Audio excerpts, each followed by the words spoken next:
Good morning, everyone. I'd like to thank everyone for joining us today for our ISO 50001 Energy Management System webinar. We have a lot of things to cover today, so we're going to go pretty quickly. But if you have any questions, please feel free to type them into the question box. I will be presenting. My name is Scott Jones. I am the EnMS Energy Management System Program Manager here at Perry Johnson. Along with me is Sharda Rao. She is our Environmental Assistant Program Manager for all of our environmental standards. So today we're going to cover a number of different things. We're going to start with kind of an overview of what the standard's all about. We're going to get into some of the specifics of the standard. It'll be pretty brief. We don't have a whole lot of time. Today's session is only an hour, so we're going to cover some of the key concepts here and kind of give you a feel for what it's all about. We're going to discuss one of the main components of the standard, which is the energy performance. And then Sharda is going to talk to you about the certification process, as well as our program launch candidate that we're looking to get on board here.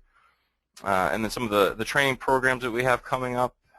And then we will talk about some of the key resources that are out there, especially for companies who are looking to implement the ISO 50001.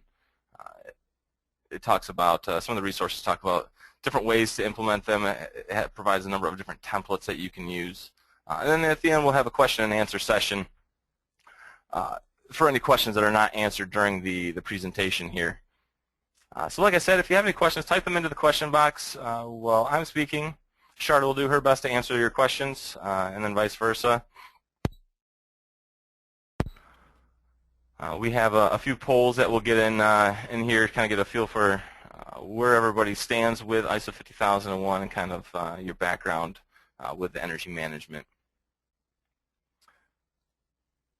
So the first poll that we have today is, where do you stand with ISO 50001? Do you have an established EnMS in place? Are you interested in implementing an EnMS, your energy management system? Are you a consultant interested in ISO 50001? Or are you an auditor or potential auditor who's interested in ISO 50001? So I'll pull up the poll here.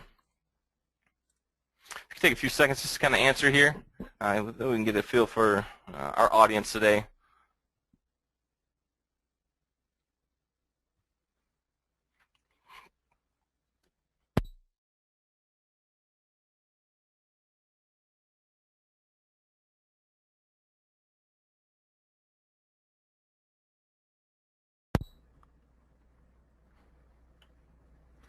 All right, we'll give you a few more seconds. Looks like most people have voted here.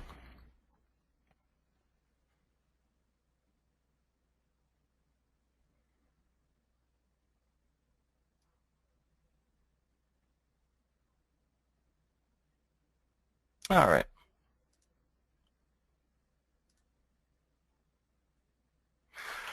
So it looks like we have about 8% here who have an established EnMS in place. About 54% of you are looking to implement an EnMS. 15% are consultants here, and about 23% are either auditors or potential auditors who are interested in ISO 50001. So we have a pretty diverse group here. So we're going to try to cover a number of things to kind of cover all the bases here as far as for consultants, for companies looking to implement, and as well as for auditors that we have on board. So first we're going to talk about what ISO 50001 is really all about. For those of you who are not familiar, ISO 50001 is basically, we say, the cornerstone for improving energy performance. The whole idea behind ISO 50001 is to improve your energy performance within your organization. So your energy performance is your measurable results related to your energy efficiency, your energy use, and your energy consumption. And we'll get into this definition a little more as we go through the webinar and break down each component as far as what energy efficiency is, what energy use and energy consumption is all about. So the ISO 50001 was first published back in June 15th of 2011. So it's still a pretty new standard. It's starting to pick up a little bit here, both within the U.S. and overseas. It was developed by ISO, which is your International Organization for Standardizations, similar to your ISO 14001, ISO 9001.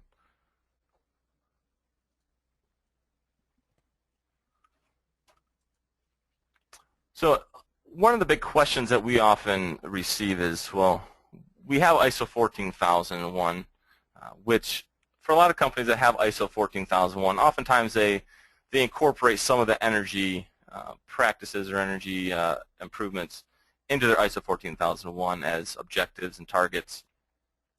So a lot of times we hear is, well, what's the benefit of having an ISO 50001 over 14001 or in addition to 14001? Well, first of all, if you have ISO 14001 in place, the expenses to basically add 50001, if you already have 14001 in place, is fairly minimal. If you have an integrated system, there's a lot of discounts that can be applied since you already have a management system in place if you have a truly integrated system. So the costs are greatly reduced in that regards. But also, ISO 50001 has been designed solely for management of energy. The whole purpose of 50001 is basically to identify your significant energy uses and then identify opportunities for improving those energy uses. So energy management in 14001, even though you may have specific objectives and targets, as a whole it's pretty much overlooked. There's not a lot of focus on energy. There's more focus on some of the other environmental aspects. So by having a 50001 in place, you're solely focusing on some of those energy improvement or energy performance improvement opportunities. Oh, I apologize. Let me hide that poll real quick. So with your 50001, companies can save tremendous amount of money. ISO 50001 is really focused on saving energy in the immediate future, not necessarily 5 years from now, 10 years from now. The goal is to identify opportunities to achieve energy performance on a year-to-year basis. Most companies do not truly understand how much energy they currently use and how much money they can potentially save by implementing an energy management system. They generally have their energy bills, they pay them. A lot of companies just, take it for what it is, and they don't really investigate as to ways they can potentially save money. There's a tremendous amount of money that can be saved by implementing an ISO 50001 type standard. So it really forces companies to establish baselines and identify areas for significant improvements in energy performance. The whole idea is once you've identified some opportunities for improving your energy performance, you need to establish your baselines as a starting point to know how you're improving. And we'll get into all that here in a few minutes. And it also encourages companies to look into renewable energy sources. So 50001 also provides a framework for managing your energy performance. It doesn't necessarily set specific requirements as to what you need to do to achieve energy improvements. It just gives you a framework, like your ISO 14001. It's a management system, so it's focused on having a system in place to help you improve your energy performance, not telling you specifically what you need to do. I provide a systematic approach to set and reach organizational energy use and consumption goals, and provide organizations with management strategies to increase energy efficiency, reduce costs, and improve energy performance. So ISO 50001 really intends to help organizations better manage their existing significant energy uses. First, it forces you to identify what those significant energy uses are, and then basically sets a framework or a system in place to help you manage that. It promotes energy management best practices and helps you evaluate and prioritize implementation of new energy efficient technologies, or OFIs, or your opportunities for improvement. Integrate an EnMS with other management systems. Like I said before, it follows the same basic plan, do, check, act model, similar to your ISO 14001, your ISO 9001, which makes establishing and implementing an ISO 50001 much easier or streamlined if you already have one of those in place. Some of the benefits for ISO 50001, realization of energy cost savings, reduce energy consumption, increase energy efficiency, increase energy performance, reduce environmental impact by increasing your energy efficiency. You're helping to reduce the impact on the environment as far as how much energy you use. It helps to achieve energy compliance. As part of the standard, you're required to identify your legal requirements and adhere to those legal requirements. Worldwide credibility for energy consciousness. If you're ISO 50001, it's basically telling the world that, you know, we're doing things the right way. We're looking at helping the environment. We're looking at reducing our energy consumptions and improving our energy efficiencies. And one of the important things about ISO 50001 is that from an office type building to a large manufacturing or industrial type facility, ISO 50001 can easily be put in place. It's meant to be used for any type of organization, any type of manufacturing facility, any type of office facility, small or large, it can be put in place. So it helps to improve the ability to set baselines, measure, monitor, and report on energy performance. So the future of energy management, there's a number of federal, state, and local regulations that are being implemented throughout the world and the U.S. So a lot of companies are, in order to meet some of these requirements, they find that it's helpful to have a system like this in place. And also there's a number of tax incentives and tax breaks that by achieving a certain amount of energy improvements that you can receive those tax breaks. For example, President Obama announced a Better Building Initiative in February 2011. This initiative will provide tax breaks, grants, and loans to private companies with the goal of making commercial buildings 20% more energy efficient by 2020. So by implementing some of these energy efficient technologies, improving energy performance, there's a lot of incentives that can be had. So how does it work? Like I said before, your ISO 50001 follows that Plan, Do, Check, Act process for continual improvement. We'll get into that here in a second. Now the key difference from your 14001, your 9001, or other management systems compared to your ENMS is that an ENMS requires that an organization achieve continual improvement of its energy performance. So when you're setting objectives and targets to determine what opportunities for improvement you want to put in place, how, if you're going by a certain percentage, you want to increase your or decrease your electricity usage by 5%, it forces you to put a plan in place to achieve that.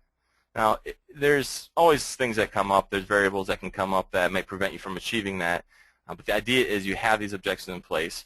You have to show that you're improving your energy performance. If you didn't meet an objective, it's not the end of the world, but why didn't you meet that objective? Were there certain variables that came into play?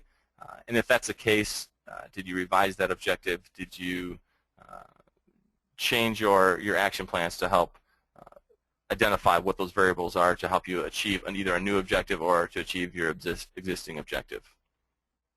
So here's your PDCA model. You start with your planning. Again, PDCA stands for Plan, Do, Check, Act model. So you start with your planning, which is you develop or you establish your energy policy, your procedures, you conduct your energy review and all that. Then your implementation and operation. This is the do portion. This is where you take those planning requirements and put them into action. Now after you put them into action, now it's time to check to see how effective they've been. So this is the checking portion of that PDCA model. So you monitor, measure, and analyze to see how effective what you've implemented actually is. Any non-conformances that are identified need to be put into that corrective and preventive action process. And then you have, similar to your 14001, you have your internal audit of your ENMS. Now once you've checked your system, you take those outputs of that checking portion and you put them into your management review, which is the ACT portion of the PDCA. So the management review, you're looking to see how effective your system is, and then as an output to your management review, what areas can we improve on? Can we revise the procedure? Can we revise objectives, targets? And then you start that whole process over again. So you take those outputs of that management review, put them into that planning process. So the first step when establishing your ENMS is to determine what your scope and boundaries are going to be. So the scope is the extent of activities, facilities, and decisions that the organization addresses through an ENMS, which can include several boundaries. The scope can include energy related to transport, and now your boundaries are your physical or site limits or organizational limits as defined by the organization. So what's different about ENMS is that you can technically include a specific operation or process within the organization. You don't necessarily have to include every energy use throughout the entire organization. You can narrow it down to specific areas, especially when you're starting out and establishing the standards. Sometimes it can be a little overwhelming to create a system for an entire organization. So sometimes it's easier to focus on a certain process. So the next poll that we have, if a company has 1 meter to monitor all of their natural gas usage, can they exclude their natural gas boiler system from their ENMS? So let me pull that poll up real quick. So either yes, they can exclude it, or no, they cannot exclude it. So we'll take a few seconds to give everybody a chance to answer that.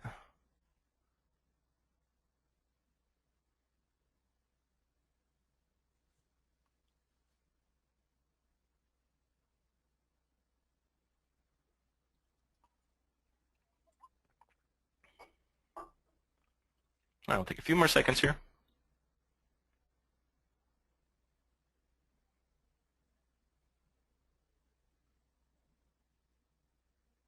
All right.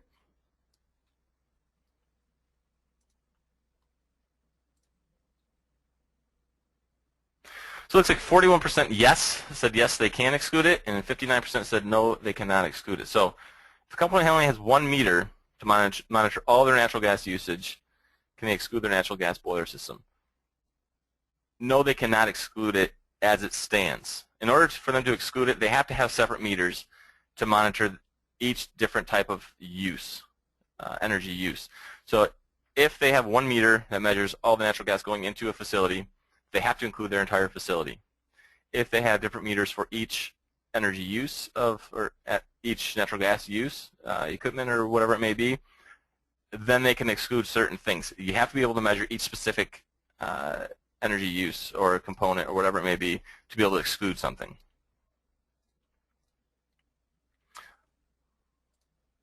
So another poll here, if a company has 3 buildings on their property, can they exclude one of the buildings from their ENMS?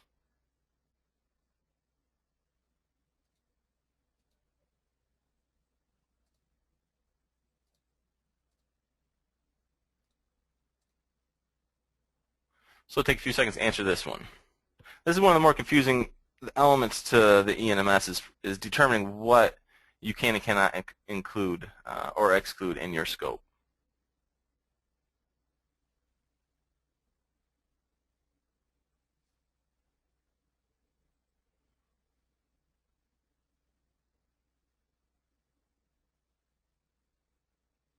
All right, a couple more seconds.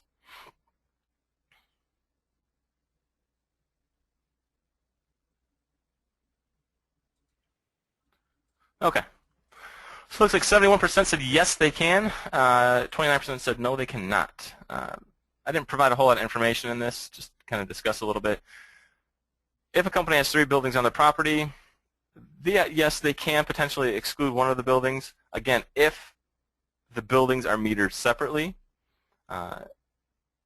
If they have 2 buildings that are metered on 1 meter and they have a third building that's metered separately, if they want to exclude that third building that's metered separately, yes, they can do that. They have to be able to identify how much energy, whether it's natural gas, electricity, how much is being used in that process that they want to exclude or in that building that they want to exclude. So here we have the planning process for your energy management system. The first thing you want to do is you want to identify your legal and other requirements. Then you want to identify what your energy sources are.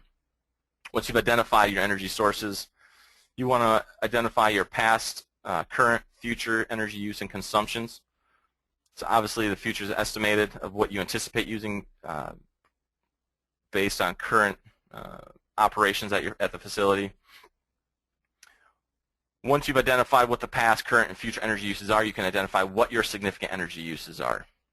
Then you can, from that, you identify your opportunities for improvement, establish baselines, determine what your energy performance indicators are, and then establish your objectives, targets, and action plans. And we'll get into each of those here in a few seconds. So here's another view of the energy planning process. You have your energy inputs, which goes into your energy review, and then you have your planning outputs. So as far as your planning inputs go, you have past and present energy uses. You have relevant variables that affect significant energy uses, and then performance. Energy review. You analyze energy use and consumption, and then you identify the areas of significant energy use and consumption, and then you identify opportunities for improvement. So the output of that is you establish your energy baseline, your ENPIs, objective targets, and action plans. So the energy review, which is one of the key components of the ENMS, it's a determination of energy performance leading to identification of opportunities for improvement. So the energy review needs to include what your current energy sources are, the past, present energy use and consumption, significant energy uses. Now, with your significant energy uses, or SEUs, the facilities, equipment, system, processes, and personnel that may affect the SEUs need to be identified. One of the biggest things that's often missed are identifying the relevant variables affecting SEUs. A lot of times people will say they've looked at, say, electricity usage during July and August, let's say. Let's say you're in the north, you're in Michigan where we're at. And they set that as their baseline. There's a number of variables that haven't been accounted for. Obviously, for electricity, you're going to use, in the north, you're going to use more electricity in the summer for cooling than you probably would in the winter. So you need to determine what those relevant variables are, especially when establishing those baselines, so that you establish a relevant baseline. So current energy performance of facilities, equipment, systems, and processes related to identified SEUs, and estimate future energy use and consumption. So once you've done this, now it's time to identify and prioritize opportunities for improving energy performance, or your OFIs. So your OFIs, you identify opportunities for improvement through your significant energy uses, relevant variables, internal, external audits, and employee communication. So a lot of times, some of the best ideas come from the people who are working on those processes, or maintenance, who are working on the equipment and have some of the hands-on knowledge of how to improve them. So prioritizing improvement opportunities. When prioritizing improvement opportunities, some things to consider: your costs involved versus payback. Like I said before, we want, as far as when you're implementing an energy management system, you don't want to wait necessarily 5-10 years to see that payback. There may be some objectives that you put in place that, yeah, it might take 5 years, or maybe it takes 7 years, but you want some immediate ones as well. So you want to look at how much it's going to cost to implement this OFI, and how long it's going to take to get that payback. You want to look at some of the risk factors involved and the SEUs. So here's an example of an OFI for an aluminum die casting facility. You have your yearly energy costs, and then the recommendations are basically those opportunities for improvement. Identify the cost to implement them, the annual savings, and then the payback period. So this will give you an idea of, which ones are more important, or which ones might benefit you short-term and long-term. Again, this is kind of a basic model. There's obviously much more complex models to determine payback, but this is just a quick example. Now, once you've determined your opportunities for improvement and you've identified which ones you want to implement, now it's time to establish those energy baselines. So the baseline is basically the starting point, the basis for comparison of energy performance.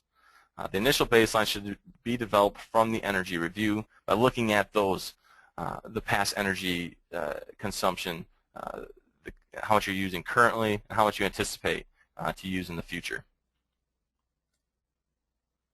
So poll number 4, which of the following describe energy baselines? So when you think of an energy baseline, could it potentially vary, or can it not vary? Does it cover a representative time period chosen by the organization, measure energy performance, or are developed only at the facility level?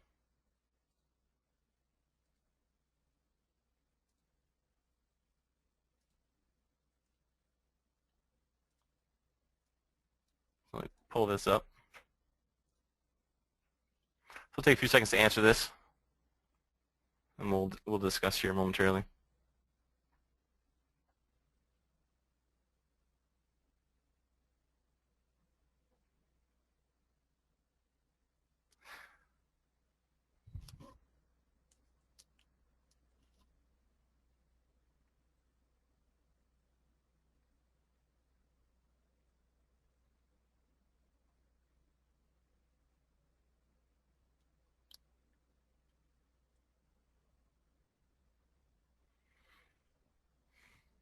All right, a couple more seconds here.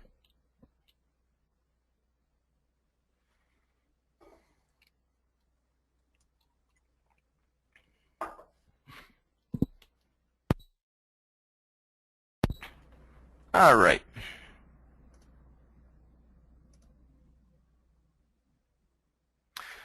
So 24% said it cannot vary. 71% said it covers a representative time period, or can cover a representative time period chosen by the organization. 65% measures energy performance, and 12% are developed only at the facility level. So actually B and C are correct. Energy baselines can vary. You can, as operations change, shifts change, production changes, when certain things change like that that can significantly affect the baseline, yeah, it can vary. You can readjust that baseline. It needs to cover a certain time period. Like I was saying with the variables, generally a year is sort of a sufficient minimum time frame, because you need to address all those variables, especially weather is a significant one. So depending on the energy use that you're looking at. And then also measures energy performance. The whole purpose of the baseline is to measure your energy performance. It's the starting point to determine how much you're improving. And then develop that facility level only. Baselines can be established for any level of the organization. It can be established for equipment at the equipment level, at the system level, at the an operational line level, as an organizational level. So it can be developed. You can either have specific basically baselines established for equipment or as a whole for the organization. All right, so when can we recalculate the energy baseline? Like I say, when ENPIs are no longer reflect organizational energy use and consumptions.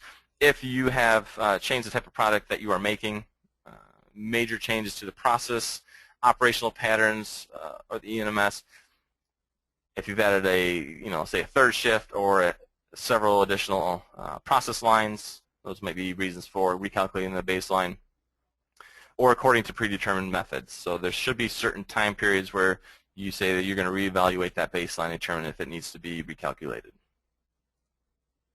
So your ENPIs, or your energy performance indicators, are a quantitative value or measure of energy performance. This is how you determine how much you have improved your energy performance. So it helps turn energy data into useful information for top management.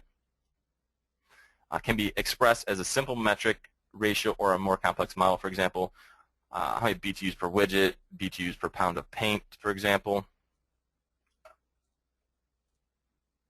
Now, energy objectives and targets. Your energy objective is kind of your overall goal that you're trying to achieve, whereas your energy target is a specific quantifiable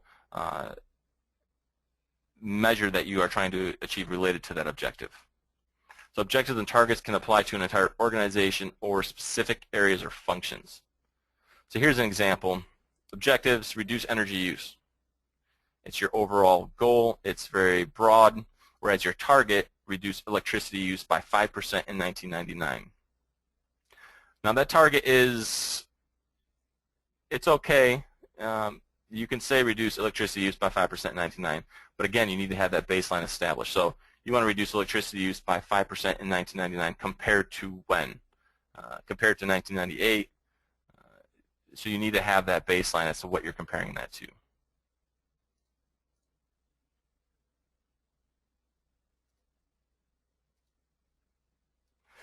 So your action plans. This is basically how the plan that you're going to put in place to achieve your objectives and targets. So action plans need to include the designation of responsibility. Who is responsible for making sure that that objective and target is achieved? The means and time frames. So you need to basically establish when you plan on achieving that objective and target by. A statement of the method by which an improvement in energy performance shall be verified. And statement of the method of verifying results. So once you've basically established your action plan to achieve your objectives and targets, at the end of that, you need to have a verification process to ensure that that objective and target has been met. So that's all part of the planning portion. Now we're getting into the do portion of the Plan, Do, Check, Act model, or the implementation and operation. So your action plans and other outputs of the planning process shall include the following. So as part of that do portion, you need to have training for all employees that can affect the significant energy uses. Communication, operational controls need to be put in place for internal and external communication. Documentation, some of the documentation requirements include identifying what that scope and boundary is, establishing an energy policy, your energy objectives, targets, and action plans. So there's just some of the key documents that are required. And then also, all the documents need to be controlled, similar to your 14001, 9001 standards. Also, as far as outputs go, you have your operational controls, design, and procurement of your energy services. So now that the do portion is done, now we need to check to see how effective our system has actually been. So as part of that checking, we have to monitor, measure, and analyze the system, evaluate the compliance of legal and other requirements. Now this isn't just an internal audit. This is separate from your internal audit. So as far as evaluation of compliance goes, you need to make sure that your list of legal requirements and other requirements that you've identified, that you have a plan in place to achieve those. And then as far as the evaluation of that, you need to determine whether or not you are adhering to those requirements. So generally, you have some sort of list, and then you, as far as your evaluation of compliance goes, you show what objective evidence you reviewed to verify that you are in compliance. And then we have your internal audit, and then nonconformities, corrective action, preventive action. So any nonconformity identified, whether it's during your compliance evaluation, internal audit, or on a day-to-day basis that's related to your EnMS, those need to be put into that corrective action or preventive action process. Then you need to control all the records that are related to your EnMS. And then once that check portion is done, those outputs again get put into that management review or that ACT portion. So the management reviews of the EnMS should be completed at planned intervals to ensure its continuing suitability, adequacy, and effectiveness, and it should include your inputs and outputs. So again, management reviews need to be conducted at least annually. Some of the inputs for the management review generally include reviewing your energy policy, any follow-up action items that were kind of left hanging from your previous management review, review of energy performance and your related energy performance indicators.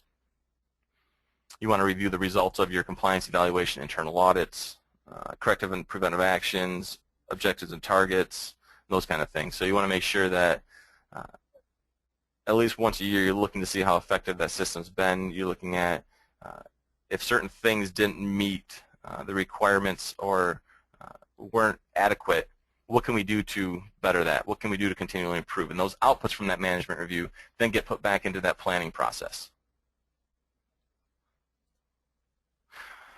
So your energy performance, we've kind of covered most of the requirements of the standard briefly. I know we're going pretty quick here.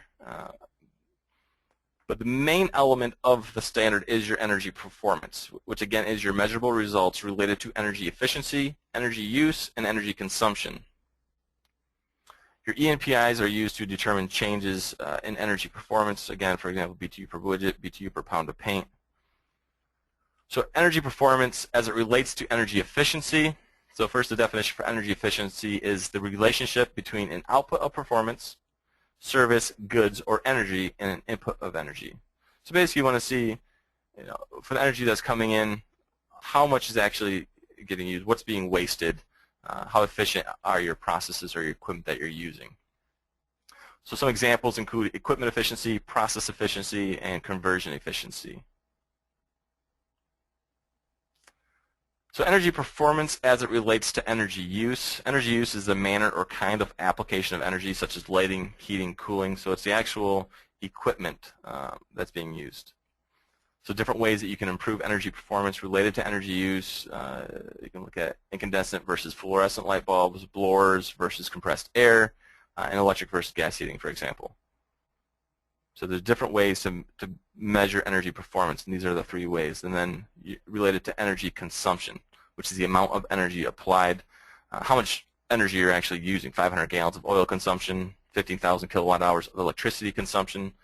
Just for example, there's obviously numerous examples that could be out there. So system optimization is another key component of your ISO 50001, although it's not specifically called out as a system optimization component versus system efficiency. You have your maintenance for system efficiency, system adjustments in response to changes and demands over time, and commissioning of your system. So here we have some key characteristics of measuring energy performance. So again, SEUs and other outputs of your energy review,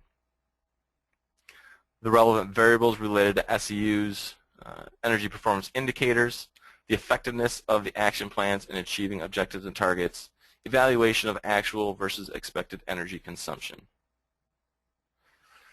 So basically the whole idea of the standard is to look at all of your energy uses, identify your significant energy uses, identify opportunities for improvement. From those opportunities for improvement, you want to establish your baselines to have a starting point to see how, to kind of determine how much you think you can improve. So we've seen tremendous savings from companies that have implemented this. There's been a number of studies that have been done. There was a pilot program that was put in place kind of probably just before the standard was actually published, showing some of the companies that were implementing the standard and how much energy they were actually saving, and it was extremely significant. So it could be simple as changing the light bulbs in your office and looking at how much that's going to cost to put in place and how long it'll take to get that payback. So the idea, the standard kind of forces your hand to make sure that you stay on top of it and ensure that you achieve that energy performance, and you're forcing you to basically make sure that you can save the money. So that's kind of what the basis of the standard is all about. Now, Charlotte is going to talk about some of the benefits of certification and the certification process as a whole, and some of the training programs that we have coming up.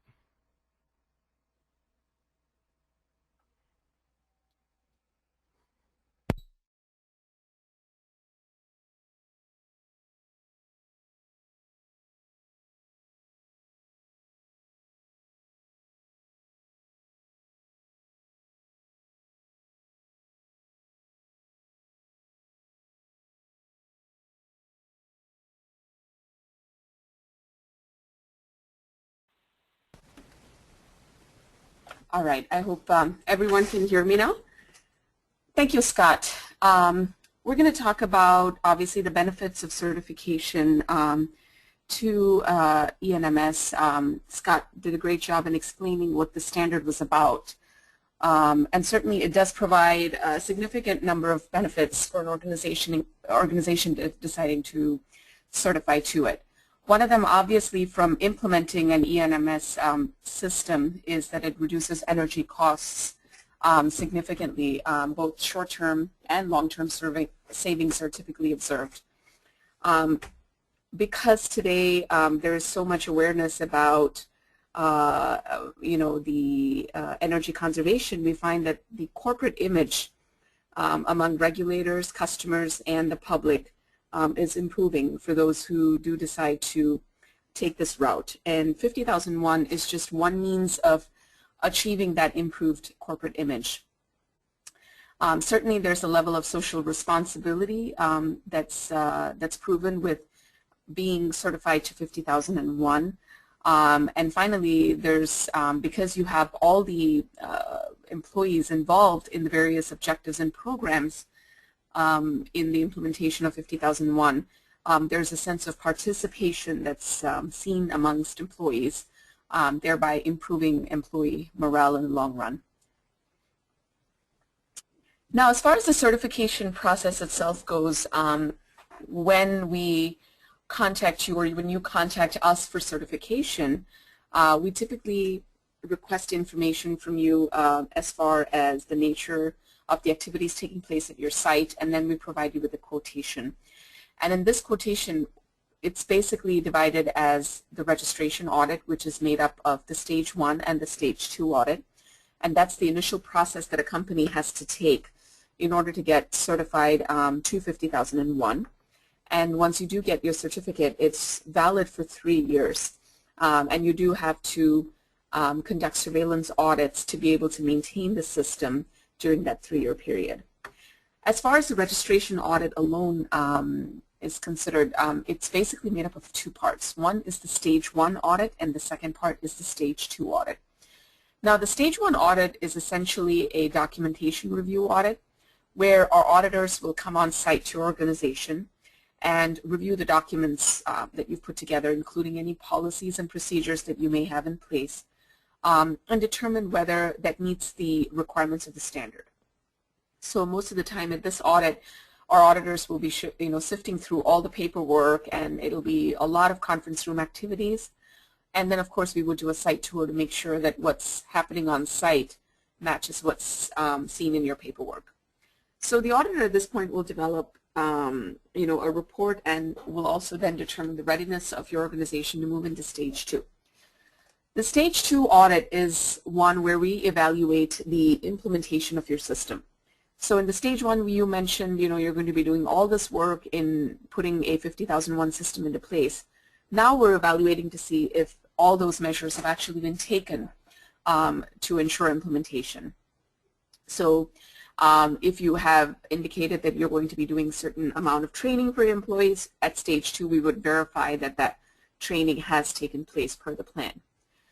Most often the duration between the Stage 1 and Stage 2 is between 30 to 45 days, and certainly that can be extended in exceptional circumstances, but we've seen that with most other management systems this is the average time it takes to move into the Stage 2 audit.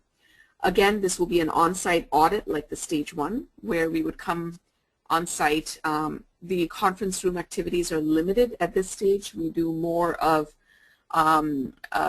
interviews with people. We would actually walk around the facility, talk to the maintenance, talk to all the employees on site. At least we try to sample a given number of employees, etc. So it's really a hands-on audit. We actually are there on site trying to verify everything that you said you're going to be doing. Nonconformities are issued just like any other audit at the end of this, and we usually give up to 60 days for the closure of nonconformities. And once those NCRs are confirmed, we then go ahead and issue you a certificate of 3 years. Now, it's not just important to get registered to the standard, it's important to also maintain the standard, because while the certificate is valid for 3 years, we do come in periodically to verify that that certificate is in good standing. So we do what are called the surveillance audits in order to determine if your system is still sound. And this can generally be arranged either on a 6-month basis or on an annual basis. That is certainly left up to the organization to decide what type of cycle they wish to choose, but and that can change during the course of the 3-year cycle depending on the performance of the organization. Now, unlike a registration audit, this is not a full system audit, meaning we don't cover every requirement of the standard at every surveillance audit. What we try to do is sample sections of the standard to ensure that the requirements are being met, because certainly it's a much shorter audit than a registration audit, so we wouldn't be able to cover the entire standard at a given surveillance. But within the 3 years, within the surveillance cycles, we try to cover as most, I would say probably 100% of the standard amongst surveillances. Once the 3-year cycle is up, we then have to go back and reevaluate how your organization has performed over the 3 years and whether you're eligible to get another 3-year certificate. In order to do so, we do what is called a recertification or a reassessment audit. And during this audit, this is definitely a full system audit, meaning that we would cover and hit every process and every requirement of the standard to ensure that the organization is ready to proceed to an additional 3 years of the 50001 standard. And generally, the time that we give for a recertification audit is about 2/3 what we would have quoted for a registration audit. Once the recertification audit is completed, we then continue with the surveillance visits. And again, you can determine whether that's going to be on an annual or a semi-annual cycle to maintain your certificate.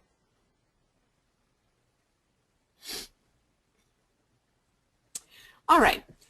Now, PJR is in a position where we have been accepted by the accreditation body ANAB to move ahead with doing our first 50,001 audit for our witness to get our formal accreditation in place.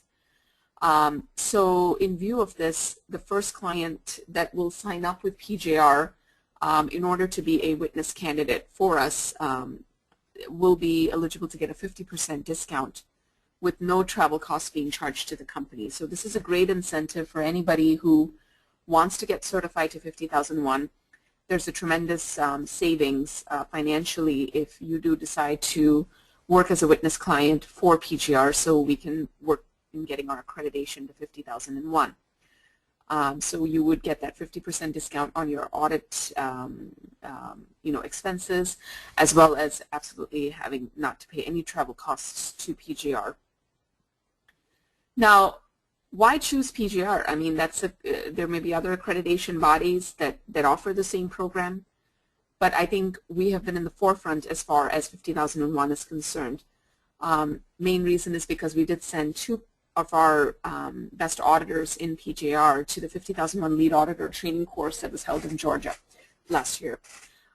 We are able to provide a tremendous amount of technical expertise as far as the field of energy goes, since a lot of our auditors have done similar audits for other standards and are very familiar with the energy industry from their own work experience and educational background. We're also in the process of creating a training program for lead auditors and internal auditors that will be available in the near future that you would be able to access. We also provide a 24-hour hotline where basically you will have access to one of our lead auditors here at Perry Johnson Registrars. And what this basically means is that if you have any questions that are related to the 50,001 standard, you can certainly send us an email. You have the direct email contact on our website for Scott Jones, and within a 24-hour period, he will get back to you with your answer. He is an auditor himself, so he won't be able to answer you necessarily immediately when he receives a specific question, but usually within a 24-hour period, you should be able to get the answers you need regarding this program. There's a great deal of flexibility, and we always worked in the interest of the client, trying to make everything work for you, at the same time keeping in mind that we meet the rules of the accreditation for 50,001. And always, if you have any questions, please contact us at our 800 number. Either myself or Scott, we would be able to provide you with any answers that you may need, or questions that you may have that need to be answered on the certification process, or any technical questions that you may have for clarification on the 50,001 standard. We'd be more than happy to help you. And as far as updates on courses go, you can always refer to our pgr.com website, where there's plenty of information posted regularly on the most recent courses that are available to you.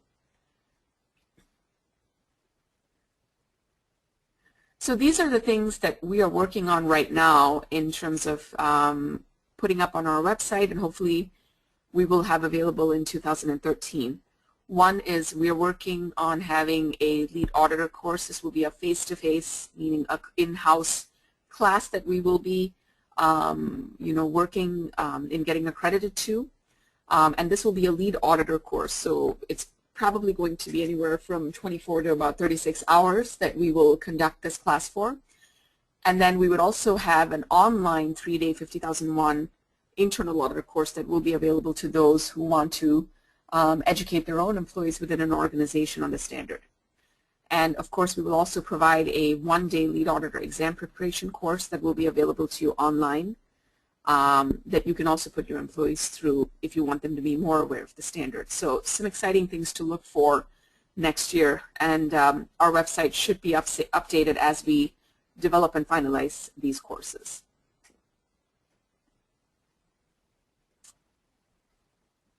And finally, we're always looking to network in this field and help in the development of the 50,001 program for PJR. And, we are constantly attending conferences. We try to do these webinars in a way to connect with the energy consultants, auditors, technical experts in the field of energy, professors from, the academia fields, any, commercial, local, and municipal organizations, government organizations interested in the 50,001 program. So at any stage, if you feel you have any interest in getting certified or would like to learn more about the courses that we offer or anything related to the standard, since we are very knowledgeable as far as what's happening in the industry with 50,001, please address your questions and comments to Scott Jones, and his information is on the slide. And if in the event you are unable to reach Scott, you can definitely reach me as well. I'm available at the same phone number at 248-358-3388, and I can certainly relay any questions to Scott and get you the answers that you need.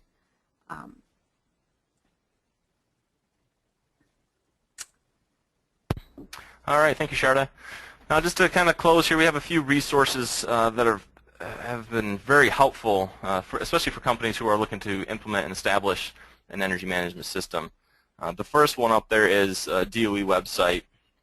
The Department of Energy has a lot of information on the standard itself, since the DOE was key drivers in the development of the standard to begin with. The second one, the SaveEnergyNow.org, is probably one of the better websites, also put out by the DOE.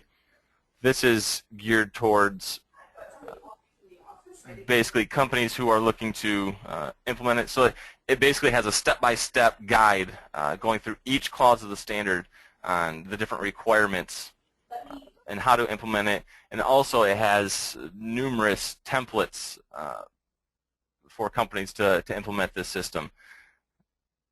So this is probably one of the key websites that you want to look at if you're a company or even a consultant or an auditor looking to get into ISO 50001.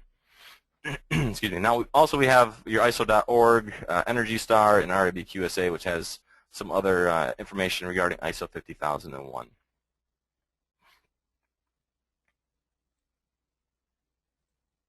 So that's all we have for today. I wanted to make sure we had a little time here to answer some questions that anybody may have regarding the standard, or any other questions that you may have as far as certification process.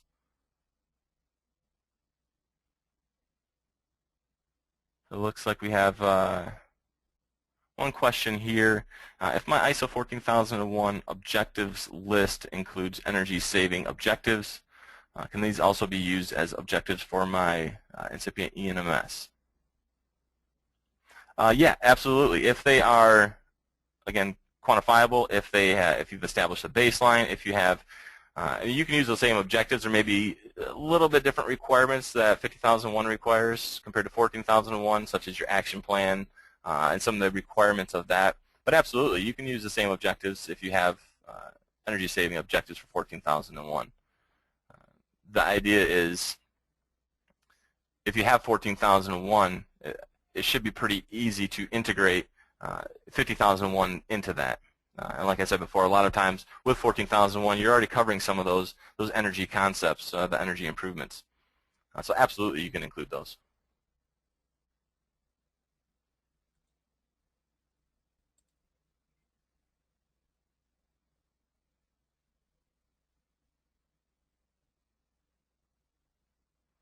All right, we have another question here. What if the procurement process is external to the facility? Can we exclude it? I guess it depends on what you mean by external. If the procurement process is, say, at a headquarters, there needs to be at least a plan in place to show how it's being done. So you may be able to exclude portions of it, but you probably can't exclude it as a whole because there's certain requirements that even if it is external, you have to show how it's being done to show that it meets the requirements of the standard. There might be less elements that need to be audited if it's external, but there's still certain requirements that need to be met.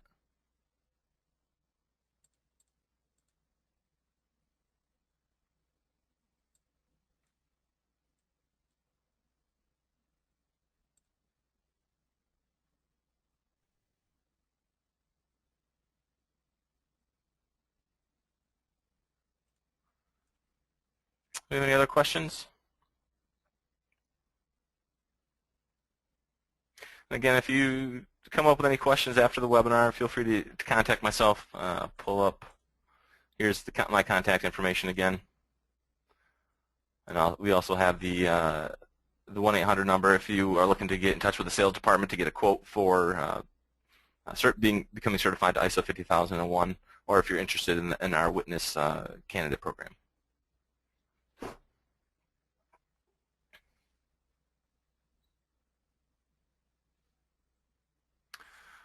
All right. I don't see any other questions. So if that's all we have, that's it for us today. We appreciate everybody's time and attention here today. We look forward to seeing you on our future webinars. We look forward to hearing from you. And again, feel free to contact me at any time if you have any questions. We appreciate it. Hope everybody has a great day.